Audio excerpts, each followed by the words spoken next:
Olwaleero ng'ennaku z'omwezi 5 omwezi ogwa Mutunda omwaka 2024 zigenza okuwera ssaawa 5:30 ez'okumakya ng'omuddusi w'emisinde Kayingo okwetooloola ebyalo n'emisinde emirala emiwanvu amanyikiddwa nga Rebecca Cheptegei amaze okukkirira ezzira kumwa bajjajjaffe abaatusookayo gye batambuliza emigongo nga obwatu eno si walala ewa Walumbe Ettanda. Omukyalo ono afiiridde mu ddwaliro erimanyikiddwa nga Moi Teaching Referral Hospital lino lisangibwa mu kabuga akamanyikiddwa nga Eldoret. Kano kasangibwa mu ggwanga lya Kenya lino lisangibwa mu buvanjuba bw'olukalu lw'omwana w'omuddugavu. Ensonga emuviiriddeko akabasa omukulu ono yafunamu obutakkaanya ne muganzi we atemera mu myaka egy'obukulu 33 ng'amannya ge ye Dickson Ndiema era wenjogerera kaakano naye apookya n'ebiwundu mu ddwaliro lino lyennyini oluvannyuma lw'okutookera ennyumba omuliro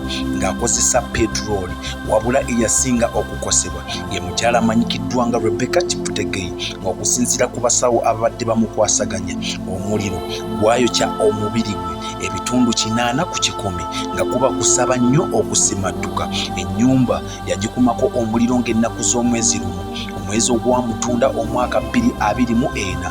Ennyumba yaabwe esangibwa mu katundu akamanyikiddwa nga Transinzonia era nga kino kiri mu ggwanga lya Kenya. Era omukyalo ono bwe yaddusibwa n'atuusibwa mu intensive care unit wabula tasimattuse agenza okukkirira e Kaganga ng'atemera mu myaka egy'obukulu 33 guli bwe gutyo kuba yazaalibwa ng'ennaku z'omwezi 22 omwezi ogwa Mukutula Nsanja oba February mu Lunyanyembe omwaka gwa 1991 agenza okukkirira ezzira kumwa ng'alina abaana babiri beddu, omu ng'atemera mu myaka egy'obukulu 12 amuddako ng'atemera mu myaka egy'obukulu 13. Omukulu ono yazaalibwa mu buvanjuba bw'eggwanga lyattu Uganda mu disitulikiti kaakano emanyikiddwa nga Bukku.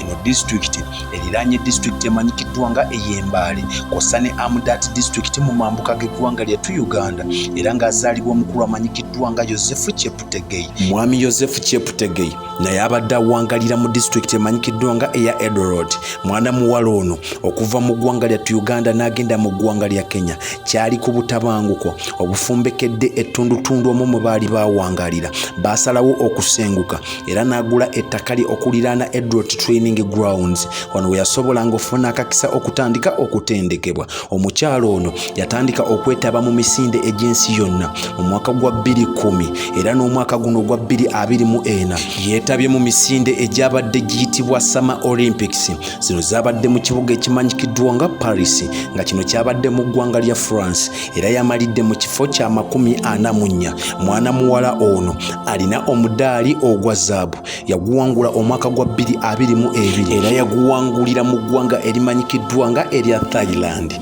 Wenjogerera zembuyaga ezikaza engoye era okusinziira ku famire ye n'abakulira eby'emisinde mu ggwanga lyattu Uganda batutegeezezza nti bali mu nteekateeka ez'okkomyawo omubiri gwe mu ggwanga lyattu Uganda era basobole okulaba nga baguteeka mu nnyumba yaagwo ey'olubeerera. Twegatta ku bannaffe ab'eŋŋanda abako n'ab'emikwano abanyumirwa eby'emizannyo nze nga Omwana Soda Export TV kw'ossa ne platforms zonna ze tukwasaganya okwagaliza omwoyo gw'omugenzi ekiwumulo eky'emirembe Namugereka Ddunda ebyamusobako byonna ganya osonyiwe. Ngenda kudda n'emboozi nkuyanja n'enteekateeka zonna nga bwe zinaatambula. Followinga Export TV ku YouTube, TikTok account Omwana Soda, Facebook Omwana Soda, Namugereka Ddunda abankuumire. Ayisa abasajja Kabaka wangaala.